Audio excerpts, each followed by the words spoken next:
నల్గొండ జిల్లా తిప్పర్తి మండలం పరిధిలోని ఎల్లమ్మగూడెం గ్రామ పంచాయతీ ఎన్నికల్లో సర్పంచ్ పదవికి నామినేషన్ వేసిన మామిడి యాదగిరిను అగ్రకులానికి చెందిన ఊటుకూరు సందీప్ రెడ్డి కిడ్నాప్ చేసి శారీరకంగా హింసించారని అఖిల భారత యాదవ మహాసభ తీవ్రంగా ఆరోపించింది. యాదవ సంఘం భవనంలో ఏర్పాటు చేసిన విలేకరుల సమావేశంలో జిల్లా అధ్యక్షులు ముచ్చెర్ల ఏడుకొండలు మాట్లాడుతూ యాదగిరి పోటీ చేస్తే గెలుస్తారనే భయంతోనే సందీప్ రెడ్డి ఈ చర్యలకు పాల్పడ్డారని ఆరోపించారు. సందీప్ రెడ్డిపై చట్టరీత్యా చర్యలు తీసుకుని సర్పంచ్ అభ్యర్థిగా అనర్హత వేటు వేయాలని ఎన్నికల అధికారిని కోరినట్లు తెలిపారు.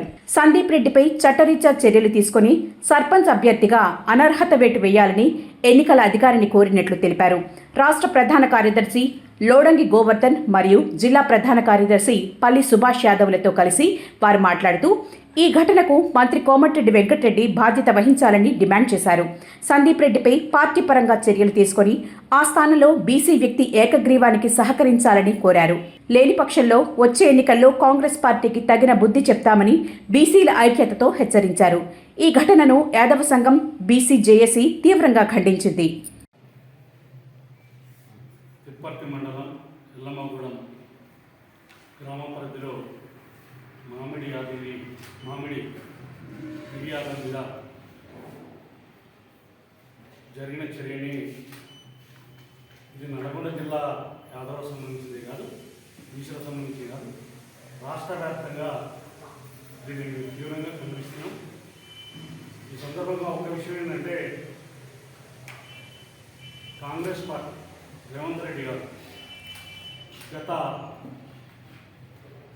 కామారెడ్డి డిక్లరేషన్ ప్రకారం బీసీలకు 42% రిజర్వేషన్ ఇస్తానని హామీ ఇచ్చి చివరికి 19% రిజర్వేషన్తో బీసీ ఎన్నికలు చేస్తుంది.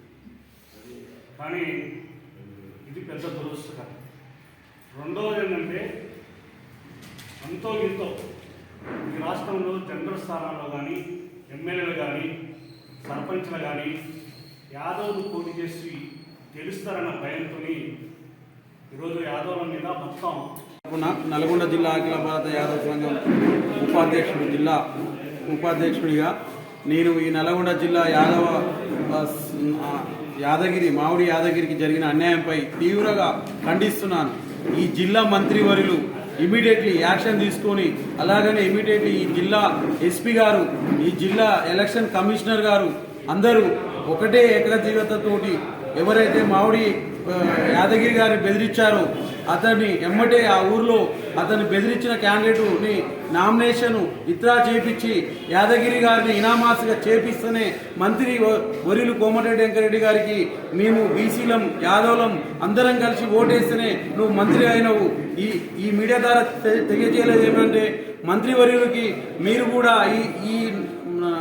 ఈ గ్రామంకి వెళ్ళి మీరు ఎవరైతే యాదగిరి గారి కుటుంబంపై అన్యాయం చేసిన రౌడీలపై నామినేషన్ చేసిన మీ కార్యకర్తని తీవ్రంగా మీరు ఖండియకపోతే వచ్చే ఎలక్షన్లో మిమ్మల్ని యాదవులం కలిసి ప్లస్ బీసీలం కలిసి ఏకతాటికో ఎస్సీ ఎస్టీ మైనార్టీలం అందరం కలిసి ఏకతాటికో నీ గద్ద దింపి నేను ఇంటికి పంపిస్తామని చెప్పి మీడియా ద్వారా హెచ్చరిస్తున్నాను.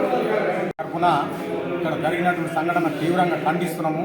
యాదగిరిని జనరల్ దాంట్లో కూడా నామినేషన్ వేయకుండా ఈ అగ్రవర్ణ కుల పెత్తందారులు అడ్డుకోవడం అనేది సిగ్గుచేటు అయినటువంటి చర్య. ఈ చర్యని ఇంతటితో వదిలిపెట్టాం. మేము రాష్ట్ర ఎలక్షన్ కమిటీ కూడా దీని మీద ఒక చర్య తీసుకోవాలి. అతని నామినేషన్ ఇమ్మీడియట్లీ డిఫాల్ట్ చేసేసి యాదగిరి గారిని ఇనామస్గా ప్రకటించాలి. అలా జరగని పక్షాన మేము పెద్ద ఎత్తున ధర్నా చేయడానికైనా అట్టుడుగుతుంది. ఈ జిల్లా మాత్రం ఈ జిల్లా కాదు తెలంగాణ మొత్తం కూడా అట్టుడుగుతుంది. ఎక్కడ జనరల్ స్థానాలు ఉంటే అక్కడ బీసీలు మొత్తం పోటీ చేస్తారు.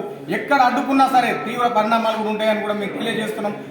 ఇప్పుడు యాదగిరికి మాత్రం ఇనామస్గా ఈ మంత్రి గారు కలిగజేసుకొని మాండ్ర యాదగిరి గారిని లక్ష్మి గారిని ఇనామస్గా ఎల్లమ్మగూడెం గ్రామ పంచాయతీ సర్పంచ్గా ఇనామస్గా ప్రకటించాలని మా జిల్లా బీసీ సంఘం తరఫున మేము డిమాండ్ చేస్తున్నాం. ఎలక్షన్ కమిషన్కు డిమాండ్ చేస్తున్నాం.